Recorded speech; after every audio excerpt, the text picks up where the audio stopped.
After 2 weeks of discussions, the delegates from 194 countries managed to produce a final draft that contained a number of advances.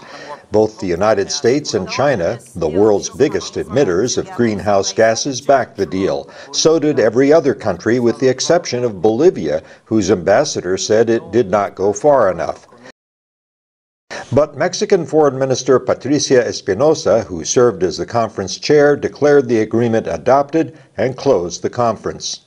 Environmental groups hailed the Cancun agreements as a step forward, but the biggest points of contention are left for the next conference in Durban, South Africa. One person who doubts it all will be resolved there is Beijing-based Wu Changhua, the Greater China Director for the Climate Group. I don't think there is going to be legally binding agreement even reached in Durban next year. We don't have enough time. I don't think it's way too short. She says it may take 2 or 3 years to achieve a comprehensive, legally binding treaty. We all should realize this is going to be a rather long process, but this is a so critical issue, the international community has to come together to deal with it.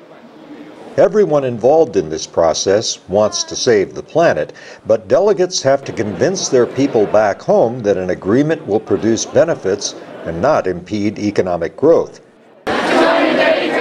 Young activists chide the delegates for not doing enough and thereby condemning people around the world to die from the consequences of global warming.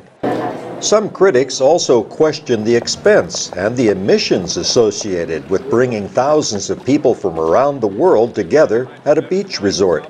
Mexico installed this one wind turbine on the road to the conference site, but it produced only 1.5 megawatts of power, hardly enough to power the huge conference halls. A British newspaper estimated the carbon footprint of the 2-week Cancun conference to be around 25,000 tons, more than some whole nations in Africa produce over the same amount of time. Britain's Lord Christopher Monckton was appalled by the constant use of air conditioning in the huge conference center here. An unspeakable waste. He is a well-known climate change skeptic who came here with a group of fellow skeptics to question the whole process. A process he views as a scheme to move billions of dollars through the United Nations bureaucracy. It's about how to transfer money in the name of going to poor countries from rich countries to the Secretariat of the UN's Climate Change Panel. While such skeptics have little influence at these conferences, they do hold sway over many politicians around the world, especially in the United States, where most of the newly elected Republicans who will take control of the House of Representatives in January say they do not believe in human-caused global warming.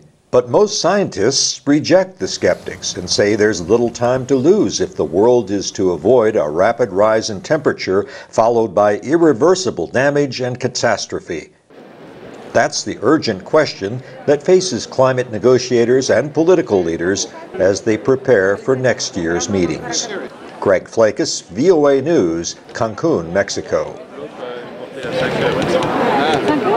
you.